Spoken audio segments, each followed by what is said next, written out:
Him again. Of course, I should have known that this game won't let me have a happy date with anyone else. The game wants me to stay single.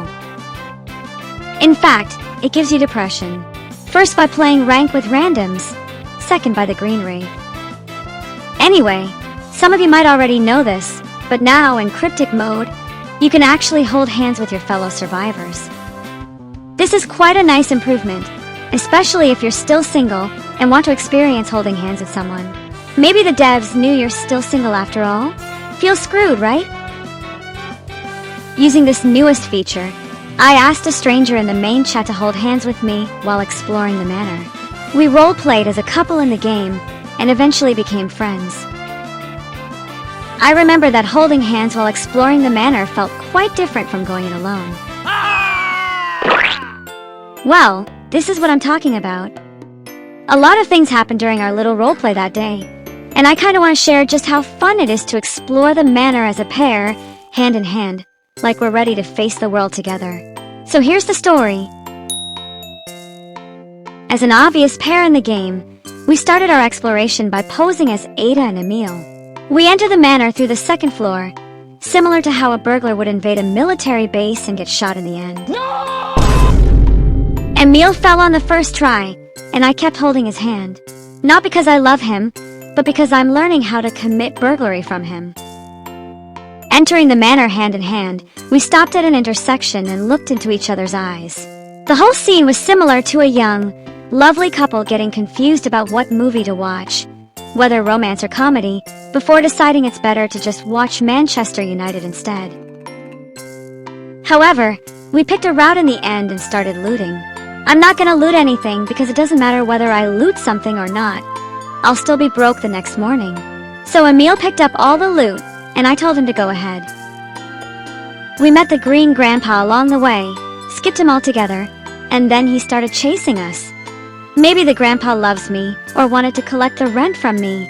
But since he was so persistent, Emil and I had to, knock him down in the end. If you're watching this, please don't try this at home. Grandpa got knocked out, but then his bulky son came to say thanks. We interpreted it as hostility, so we knocked him down as well. Moving on, we met another grandpa. This grandpa had nothing to do with my rent, but we knocked him down anyway.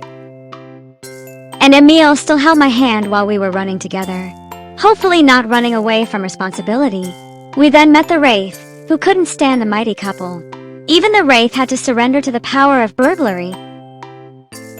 We had some more beautiful moments with Grandpa, with Emil holding my hand and refusing to let go, to the point that we forgot why we came to the manor in the first place, to commit burglary. Thankfully, we managed to locate a treasure chest, but then someone came and stole it even though we found it first. Everyone comes to the manor to commit theft after all. So we ran again and again, trying to reach the other platform by jumping onto magically floating anti-gravity furniture. I'm not really an athletic person, so I fell before even reaching the platform. How I'm still alive, I wonder myself sometimes. Emil followed suit, even though he could have reached the other platform. Not even different platforms could separate us. We met another Wraith, this time a green one, and we solved that problem the same way, using my kung fu skills. And Emil is bait. Are you freaking kidding me? And also his kung fu skills. After that, we ran again and again, and with less than 3 minutes remaining before the owner of the manor grabbed a shotgun and started shooting, we reached the anti-gravity area again. Since I fell from there the last time, I asked Emil to hold my hand as we jumped together. Emil had made it across the platform before, so I trusted him completely. Ah! Well, forget what I just said. With less than 2 minutes remaining, we concluded that our date in the manor was over and that we'd have to grab every piece of loot we could carry. Running here and there, we finally reached the base camp. The burglary wasn't very successful, but at least the date was. For the second trial, I posed as Alice while my partner used Orpheus. We entered the manor the same way as before since we still hadn't mastered burglary, and once inside, we changed our strategy. This time I used the sage, so we actually knew where we were going, instead of running around cluelessly. In this second trial, We had to deal with more monsters than in the first attempt, so we kinda acted like Kirito and Asuna from Pistol Art Online. The Sage ability I brought along proved really useful because I could locate treasure chests quickly, and I didn't need to worry about my back since Orpheus covered me while I focused on thievery. What a mutually beneficial partnership. I wonder why I didn't do this earlier. When we reached the dining room, 2 grandpas were already there waiting for lunch, so we gave them lunch. In their dreams, that is, because we ended up knocking them down for absolutely no reason. We didn't go hand in hand inside the manor this time, partly because it was more convenient, and partly because I developed trust issues after falling off the anti-gravity furniture in the previous run. And so, we ran here and there, destroyed a mirror in the process, hit another grandpa, and eventually reached a study room. And what a room it was, because that's where one of our teammates approached us. In this game's dictionary, that means problem. See, I was right. This dude was apparently running away from the Green Wraith. Not just one, but 2 of them. And on top of that, there was also a grandpa chasing us. I actually had to use my healing items this time. The guy who approached us went down, and honestly, I had no intention of reviving him.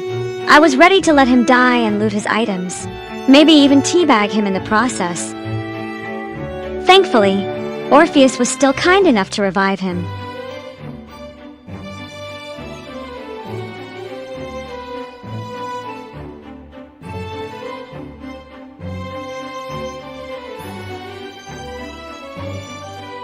That kindness was not repaid kindly because the guy immediately stole the treasure chest afterward.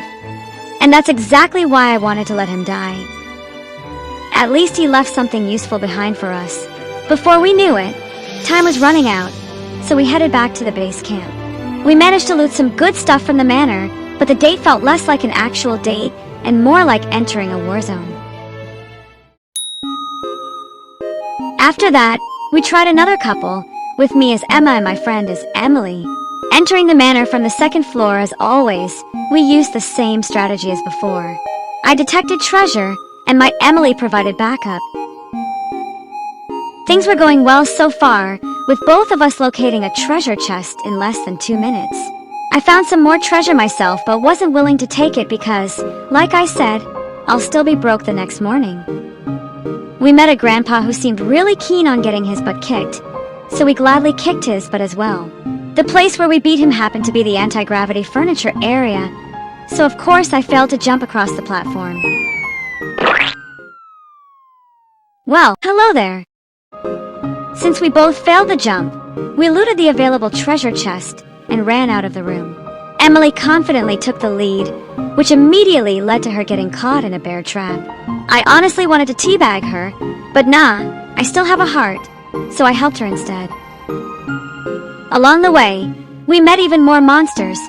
Crows, Grandpa, the balloon from London, Little Bob, Grandpa and Grandpa again.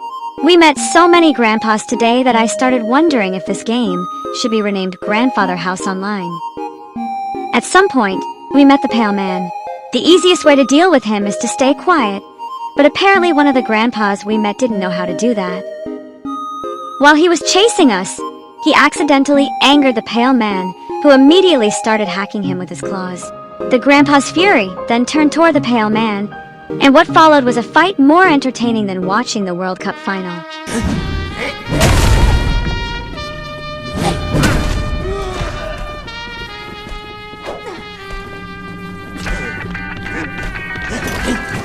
I tried to sneak through the door, man.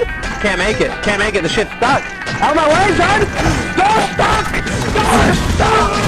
Please! I beg you! We're dead! Wait! Of course, the Pale Man won in the end. Emily asked if I was alright, so I replied with a casual one-liner. Feels like $1 million. Are you okay? Me? I feel like $1 million. We headed back to the Pale Man's room and carefully made our way through it. I traded my garbage with that one suspicious monster, and he gave me something valuable in return. Whether the Pale Man realized he was being deceived or not, I honestly couldn't tell. I saw him raging afterward, So I guess he figured it out in the end.